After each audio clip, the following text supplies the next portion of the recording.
President Aquino and President Duterte had very different approach. President Aquino, at a certain point, to be fair to him, at a certain point, may bilateral na pag-uusap.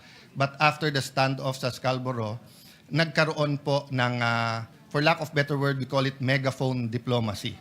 Di ba? Yung maingay sa media. But for the record, Mr. President, did we lose a single inch of territory or sovereign rights? Did we lose a single centavo during the Duterte administration? Well, according to the Department of National Defense, because this was tackled during the interpellation last week, that despite the Duterte administration's positioning, the harassment did not stop. The water cannoning did not stop. And therefore, this is the situation, Mr. President. Hindi naman tumigil yung paghaharas, hindi rin tumigil yung pagwo-water cannon. Mr. President, we'll speak about that. Iibahin ko yun kasi ibang issue kung yung dispute was live at umaabot ba sa water cannon. Ang tinatanong ko, kasi during President Aquino's time, it's on the record, we lost control of Scarborough. We lost control. May miscalculations na nangyari. Instead of sending a Coast Guard ship, we sent a military ship, Navy, a gray ship, and then nagkaroon ng standoff and then kinontrol ng Chinese. So when President Duterte took over, that's what we had to deal with, the threats that it will further escalate. So from the time that President Duterte took over, June 30, 2016, until the time he left, June 30, 2022, did we lose a single feature, a single square inch? Did we lose part of our territory? I think it's on the record we did not. Well, if we did not lose any, then we thank the efforts of the past administration. But did we gain? Were we able to reverse the losses? I think not. Were we able to improve our trade, direct investments, etc.? I would say not so, not as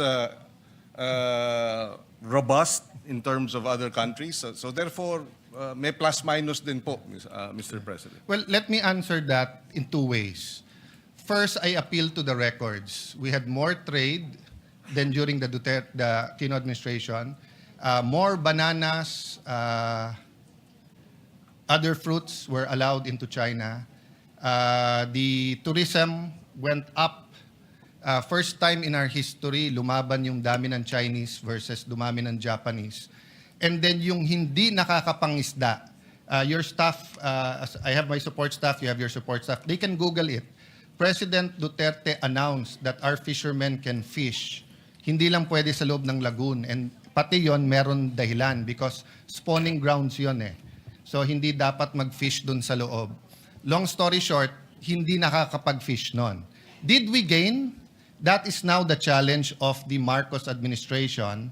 And that's why I have not commented whether I'm for or against because his national security knows more of what's happening on the ground. And ongoing pa yung kanilang strategy. Do I hope that they will gain? I think there are some gains in the Scarborough. Of course, I hope that they will gain. Kaya nga ulit-ulitin ko. Pareho stand natin, atin to eh.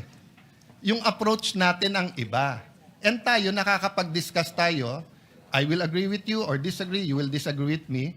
But I will not call you hypocrite, pro-China, anti-China, anti-Philippines, ganyan. Because precisely, you know, when I was in the Foreign Affairs Department, question ako ng Malaysian, Indonesian, Indonesian more of curiosity at Vietnamese. Bakit ganito yung strategy? Because nakikinabang sila sa strategy natin pag tayo maingay. But I got the shock of my life. Why? Because when I actually became Foreign Secretary, the funds from the United States for the South China Sea, mas malaki ang nakukuha ng Vietnam kaso sa Pilipinas. Ginera nila ang Vietnam, tinalo sila. Tayo, treaty ally, mas malaki. Ang before the administration of President Duterte, binigyan ng same kind of ship or seacraft ang Taiwan sa Pilipinas. Yung sa kanila may weapon system, may communication system. Sa atin, walang weapon system. So Mr. President, what I'm saying is that pareho tayo ng stand. Pareho natin mahal ang Pilipinas. Pareho natin gustong makinabang ang bawat Pilipino, ang anak ng anak ng anak ng anak ng anak natin. You know, President Cory, in her visit to China, actually started the discussion on this. So it's not new, no? So if you have comment, Mr. President, then can I have just Yes, a few more preliminary? Go ahead, Mr. Just President. very quickly on the Scarborough Shoal incident.